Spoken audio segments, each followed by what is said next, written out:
피부학 강의를 맡은 한성디지털대학교 미용예술과 김남연입니다. 한 주간도 여러분들 이번 시간에는요, 피부 면역과 그리고 피부 노화에 대한 부분을 다뤄보는 시간을 가질 것입니다. 여러분들 피부 면역에 대한 부분을 함께 살펴보도록 하겠습니다.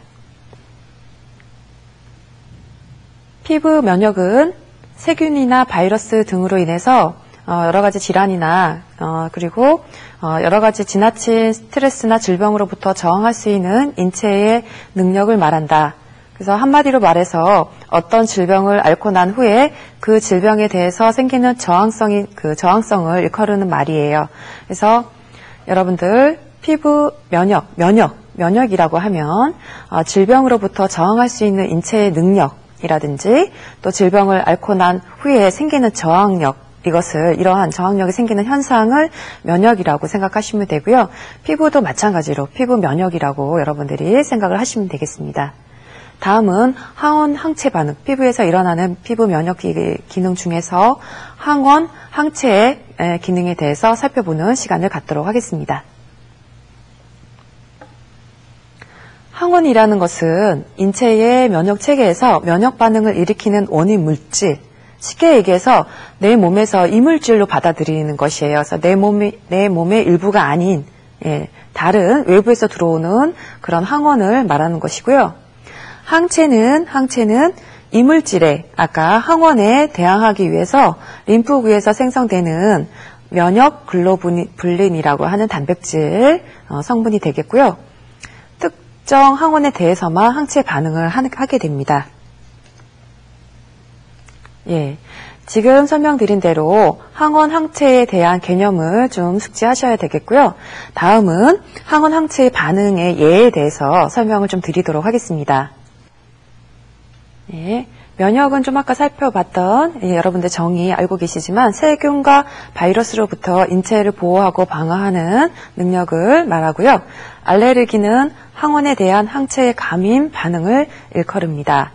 그리고 몸에서의 항체의 반응을 돕는 예방접종, 백신이 있겠고요. 이것은 여러 가지 조작을 가해서 독소를 약화시키거나 세균을 죽게 하는 처리를 해서 만든 주사약입니다. 그리고 여러 가지 여러분들 몸에서 혈액형이 다른 혈액형을 우리가 수혈을 하게 될 때 혈액형 음집 현상이 일어나게 됩니다. 이것도 우리가 중요한 항원 항체의 예라고 할 수가 있겠습니다. 다음은 면역에 대해서 살펴볼 텐데요. 면역의 종류를 살펴보면 크게 자연 면역과 획득 면역으로 구분을 할 수가 있고, 이러한 자연 면역은 선천적으로 갖고 태어나는 면역이고요.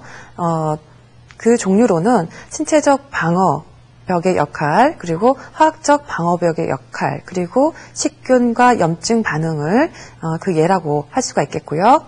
획득 면역은 우리가 어떤 병에 노출되고 난 후에 그리고 그 병을 이겨내는 힘을 얻게 되는 면역을 뜻합니다. 다음은 면역의 종류에 대해서 하나씩 살펴보도록 하겠습니다. 면역은 지금 설명드린 대로 크게 자연 면역과 획득 면역으로 구분이 되고요. 이러한 자연 면역은 인체 내에서 자연스럽게 존재가 되고 선천적으로 갖고 태어나서 자연적인 방어 체계를 갖추게 되는 것입니다. 첫 번째로 이러한 자연 면역은 신체적 방어벽의 역할을 합니다. 그래서 우리 인체 중에서 피부의 각질층, 그리고 피지막, 각질층 위에 있는 피지막이라든지 그 다음에 코털, 점막세포 등에서 하는 역할이 그 예가 되겠고, 눈물과 침 속에서도 라이소자임이라는 살균 성분이 들어있어서 신체적 방어벽의 역할을 해줍니다. 다음으로는 화학적 방어벽에 대한 설명을 살펴보도록 하겠습니다. 화학적 방어벽은 침입한 세포가 침입한 미생물을 죽이거나 화학 물질을 분비해서 인체를 방어하는 것이에요. 그래서 어떤 병이 들어왔을 때, 병원체가 들어왔을 때 그것을 물리치기 위해서 여러 가지 화학적인 물질을 만들어내게 되는데, 첫 번째로 히스타민이 있습니다. 이것은 혈관을 확장시키고 혈액 양을 늘려서 방어 인자들이 빨리 도달되도록 인체에서 그런 역할을 해주는 역할을 해주고요. 그리고 히스타민의 역할로 인해서 부종, 소양감, 콧물 등이 이런 면역 현상이 일어나기도 합니다. 이런 것들이 분비되는 것이 여러분들 증상으로 느낄 수 있는 면역 현상이 되겠고요. 그 다음에 키닌이라는 성분은 혈액순환을 활발하게 시키고 모세혈관의 투과성을 촉진시키고 백혈구를 유인하고 통증을 유발하게 됩니다. 보채 성분은요, 세균이나 세포에 직접적으로 침투, 분해하는 역할을 해주고요. 백혈구나 면역세포가 식작용을 할 수 있도록 돕는 효소, 단백질 성분이 되겠습니다. 인터페론이라는 성분은 바이러스균 등의 핵산을 형성할 때 그 과정을 방해하는 단백질 성분의 일종이 되겠습니다. 네, 여러분들 지금까지 면역의 종류 중에서 자연 면역에 대해서 지금 함께 학습해 보고 계신데요.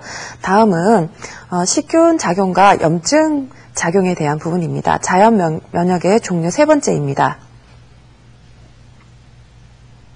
자연 면역 중에서 우리가 피부 면역으로 느낄 수 있는 부분이 식균 작용과 염증 반응이 있겠는데요. 대식세포가 있어서 침입한 이물질을 잡아서 포식, 소화하는 대형 아메바상 식세포를 총칭하는 세포가 되겠고요. 단핵구는 자연 면역 반응 세포 중에서 식균 작용을 하는 세포들을 일컬습니다. 그래서 혈액에 있는 세포를 단핵구라고 하고요. 조직에 있는 식균 작용을 하는 식세포를 대식세포라고 여러분들이 구분을 하시면 되겠습니다. 이러한 대식세포, 단핵구, 가립구 등이 식균 작용과 염증 반응에 관여를 한다는 것입니다. 그래서 가립구는요, 혈액에 존재하는 백혈구라고 생각을 하시면 되겠습니다. 백혈구 자체가 식균 작용과 염증 반응에 직접적으로 관여를 하게 됩니다.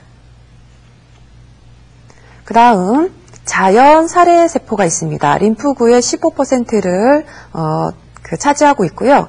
특정 항원 반응이 아니라 스스로 판단해서 이물질을 인식하고 항원 생성을 억제시키는 세포입니다. 그래서 암이나 바이러스 감염 세포를 제거하는 데 탁월한 효과가 있습니다.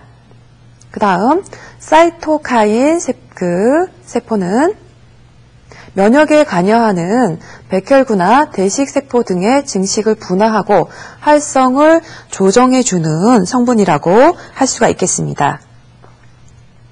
그 다음 혈소판의 역할은 지혈작용, 그 다음 백혈구의 면역작용에 보조적인 역할을 하게 됩니다.